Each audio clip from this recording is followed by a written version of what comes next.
बिस्मिल्लाहिर्रहमानिर्रहीम। अस्सलाम वालेकुम पाकिस्तानियों। इस वक्त मैं सुप्रीम कोर्ट ऑफ पाकिस्तान के अंदर मौजूद हूँ।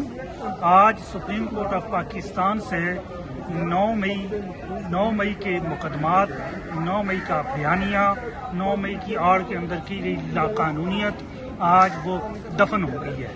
9 मई का मुकदमात और उसके ऊपर बनाया जाने वाला बयानिया आज अपने अंजाम को जा पहुंचा है। आज इमरान खान साहब के लाहौर के 9 मई के 8 मुकदमात के अंदर दरख्वास्त जमानत मंजूर कर ली गई है और यहाँ इस मंजूरी तक पहुँचने के लिए 2.5 साल का अरसा लगा है।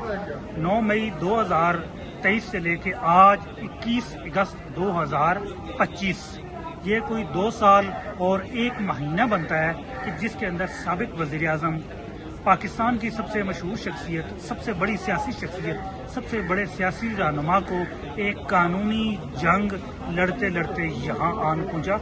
अमूमी तौर पे दरख्वास्त ज़मानत अगर ट्रायल कोर्ट से आप टाइमली दायर करते जाएं तो 3 माह के अंदर अंदर डिसाइड हो जाया करती है, के ऊपर फैसले आ जाया करते हैं। लेकिन इमरान खान को 9 मई के इन मुकदमात के अंदर हक लेने के लिए, इंसाफ लेने के लिए 2 साल से ज़ायद का अरसा लगा है। और आज 9 मई के ऊपर जो ऑब्जर्वेशन, अभी तफसीली फैसला आना भी बाकी है, लेकिन अल-मुख्तसर ये कि इमरान खान के खिलाफ जिस तरह 9 मई का एक बयानिया गढ़ा गया, एक मुकदमा कायम किए गए, वो आज अपने इंजाम को जा पहुंचे हैं।